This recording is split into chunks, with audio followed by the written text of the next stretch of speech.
दोस्तों अज की गलबात बासमती बारे, चाहे किसान होण जां बासमती दे धंधे नाल जुड़े हुए व्यापारी होण, एक ही सवाल दिमाग च आउंदा है कि इस बार बासमती दा की बनेगा, की भाव रहेगा, किन्नी क इसकी मार्केट दे विच मंग रहेगी।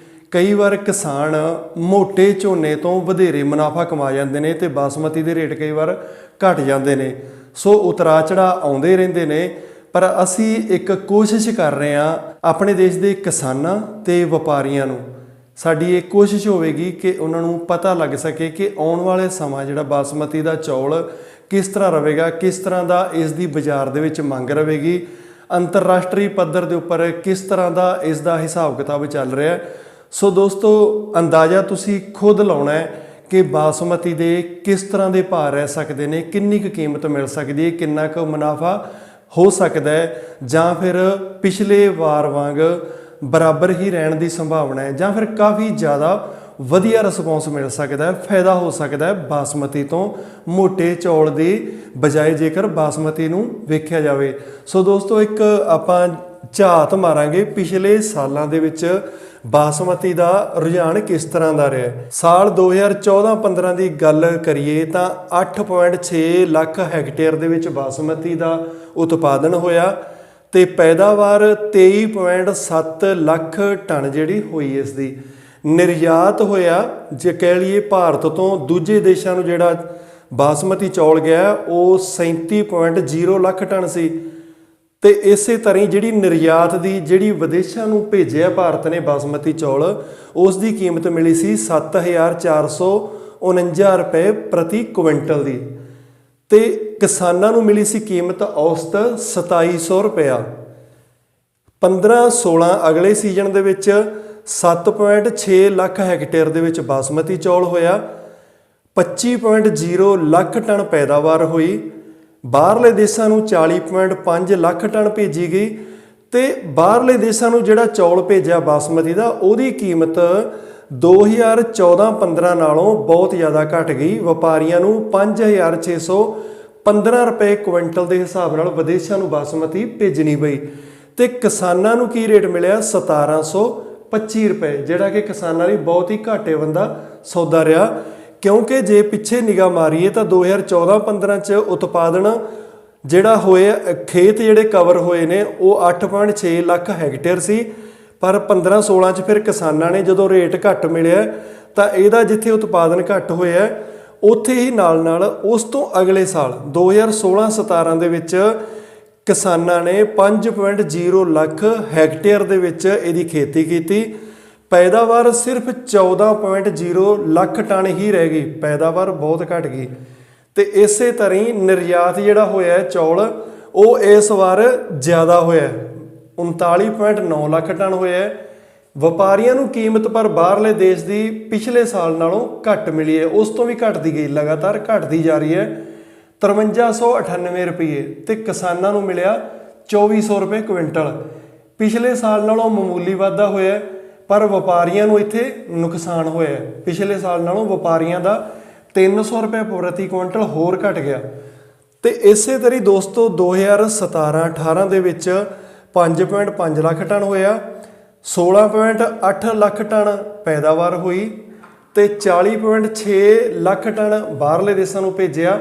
पर इत्थे 2017 के मुकाबले 18 दे विच 6623 रुपए प्रति क्विंटल व्यापारियों ने बाहरले देशों को भेजा।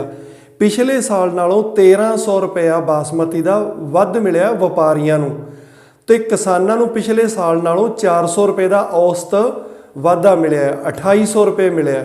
1725 जिहड़ा कि 2015-16 सी, तो अगे आन के 17-18 दे विच 2800 ते रेट चला गया। हुण अगे वेखो 2018-19 दे विच रकबा जिहड़ा फिर घट गया, जिन्नी किसान बासमती पैदा कर रहे सन फसल उस तो होर घट गया एरिया जिहड़ा।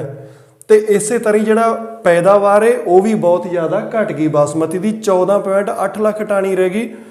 तो बाहरले देशों को सरकार ने की करिया, साडी ने 44.1 लाख टन, मतलब कहा जा सकता है इस दे विच मनना पेगा कि सरकार ने पूरी कोशिश करी है इसका निर्यात किया ਤੇ ਰੇਟ ਮਿਲਿਆ 7431 ਰੁਪਏ, ਕਿਉਂਕਿ ਰੇਟ ਵਧੀਆ ਮਿਲ ਰਹੇ ਸਨ। ਸੌਦੇ ਜਿਹੜੇ ਨੇ ਨਵੇਂ ਹਿਸਾਬ ਕਿਤਾਬ ਮੁਤਾਬਕ ਹੋਏ, ਤਾਂ ਜਿੱਥੇ ਇਸ ਦਾ ਨਿਰਯਾਤ ਵਧਿਆ ਉੱਥੇ ਇਹਦੀ ਵਪਾਰੀਆਂ ਨੂੰ ਕੀਮਤ ਵੱਧ ਮਿਲੀ ਤੇ ਕਿਸਾਨਾਂ ਨੂੰ, ਇਹ ਕਿਸਾਨ ਵੀਰੋ ਪੁਆਇੰਟ ਕਰਨ ਵਾਲੇ ਨੋਟ ਕਰਨ ਵਾਲਾ 7431 ਰੁਪਏ ਵਪਾਰੀਆਂ ਨੂੰ, 3250 ਰੁਪਏ ਕੀਮਤ ਕਿਸਾਨਾਂ ਨੂੰ ਔਸਤ ਮਿਲੀ ਇਹਦੀ।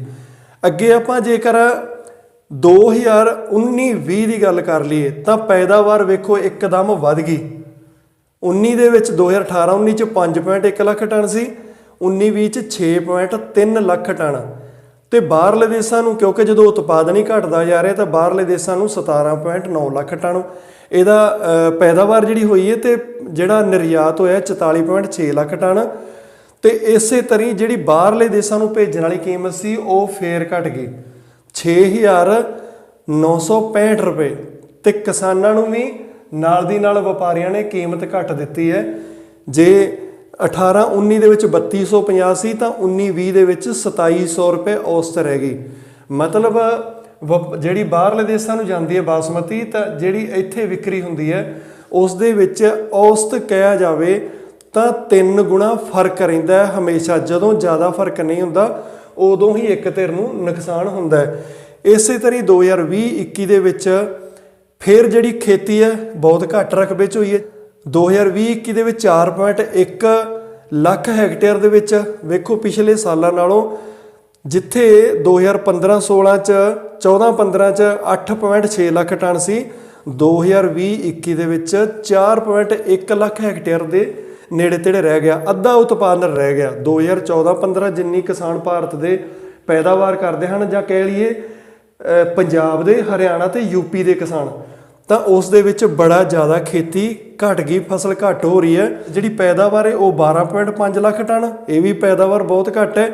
ਤੇ ਇੱਥੇ ਨਿਰਯਾਤ ਵੇਖੋ ਸਰਕਾਰ ਨੇ ਫਿਰ ਚੌਲ ਫਿਰ ਜ਼ਿਆਦਾ ਬਾਹਰਲੇ ਦੇਸ਼ਾਂ ਨੂੰ ਭੇਜਿਆ ਬਾਸਮਤੀ ਦਾ।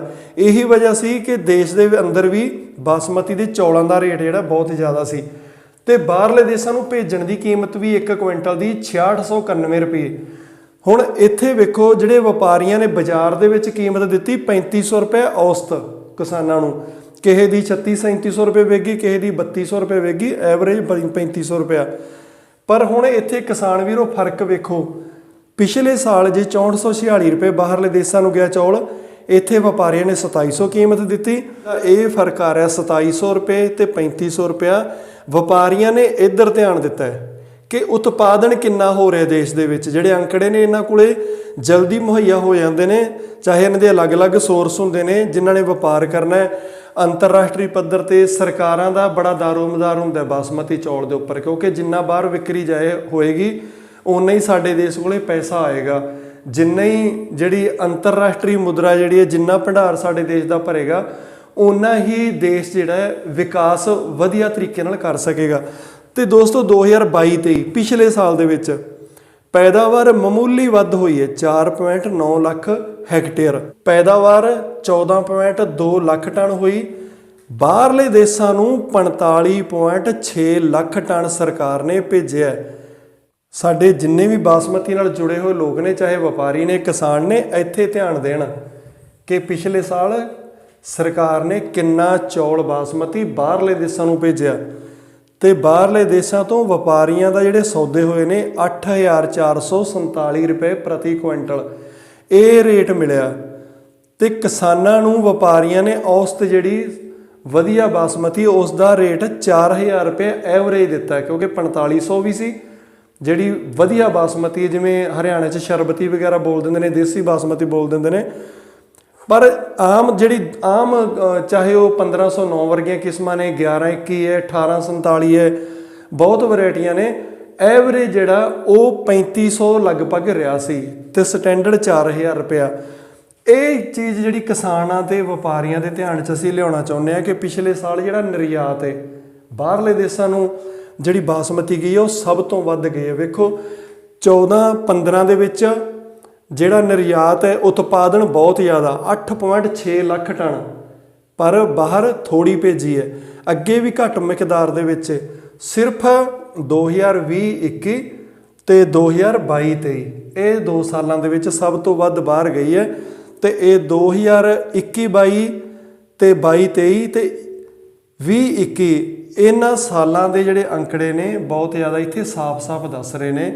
ਸੋ ਜੇਕਰ ਇਸ ਚੀਜ਼ ਨੂੰ ਵੇਖਿਆ ਜਾਵੇ, ਕਿਸਾਨ ਇਹਦੇ ਤੇ ਧਿਆਨ ਦੇਣਗੇ, ਵਪਾਰੀ ਇੱਧਰ ਵੇਖਣਗੇ, ਤਾਂ ਇਸ ਦਾ ਮਤਲਬ ਇੱਕੋ ਹੈ ਕਿ ਸਾਡੇ ਦੇਸ਼ ਦੇ ਵਿੱਚ ਬਾਸਮਤੀ ਦੇਸ਼ ਦੀਆਂ ਲੋੜਾਂ ਵਾਸਤੇ ਪੂਰੀ ਹੈ, ਪਰ ਬਾਹਰ ਨੂੰ ਜਿਹੜਾ ਨਿਰਯਾਤ ਬਾਹਰ ਭੇਜੀ ਗਈ ਉਹ ਬਹੁਤ ਜ਼ਿਆਦਾ ਹੈ, ਕਿਉਂਕਿ ਦੇਸ਼ ਦੇ ਲੋਕ ਜਿਹੜੇ ਨੇ ਗੁਜ਼ਾਰਾ ਕਰ ਸਕਦੇ ਨੇ। ਸਰਕਾਰ ਨੂੰ ਵੀ ਪਤਾ ਹੁੰਦਾ ਸਾਡੇ ਕੋਲ ਮੋਟਾ ਚੌਲ ਵੱਡੀ ਮਿਕਦਾਰ ਦੇ ਵਿੱਚ ਹੁੰਦਾ ਹੈ, ਤੇ ਉਸ ਦੇ ਚੱਲਦੇ ਹੀ ਇਹ ਪਾਸੇ ਜਿਹੜੇ ਨੇ ਸਰਕਾਰ ਨੇ ਵਧੀਆ ਢੰਗ ਨਾਲ ਪੈਸੇ ਕਮਾਈ ਕੀਤੀ ਹੈ, ਤੇ ਵਪਾਰੀਆਂ ਵਾਸਤੇ ਮੁਨਾਫੇਮੰਦ ਦਾ ਸੌਦਾ ਰਿਹਾ। ਕਿਸਾਨਾਂ ਨੂੰ ਵੀ ਕੁਝ ਰੇਟ ਵਧੀਆ ਮਿਲੇ ਨੇ। ਸੋ ਇੱਥੋਂ ਇੱਕ ਉਮੀਦ ਕੀਤੀ ਜਾ ਸਕਦੀ ਹੈ ਕਿ ਇਸ ਵਾਰੀ ਇਸ ਸੀਜ਼ਨ ਦੇ ਵਿੱਚ ਕਿਸਾਨਾਂ ਨੂੰ ਸ਼ਾਨਦਾਰ ਮੰਡੀ ਰੇਟ ਮਿਲ ਸਕਦੇ ਨੇ ਬਾਸਮਤੀ ਚੌਲ ਦੇ। ਤੇ ਬਾਕੀ ਦੋਸਤੋ, ਤੁਹਾਡੀ ਕੀ ਸਲਾਹ ਹੈ, ਤੁਸੀਂ ਇਸ ਦੇ ਬਾਰੇ ਕੀ ਸੋਚਦੇ ਹੋ? ਕਮੈਂਟ ਦੇ ਵਿੱਚ ਆਪਣੀ ਸੁਝਾਅ, ਆਪਣੇ ਵਿਚਾਰ ਜ਼ਰੂਰ ਰੱਖਿਓ। ਸੋ ਜੁੜੇ ਰਹੋ channel political live SP media Punjab ਨਾਲ। ਦਿਓ ਇਜਾਜ਼ਤ, ਬਹੁਤ ਬਹੁਤ ਧੰਨਵਾਦ।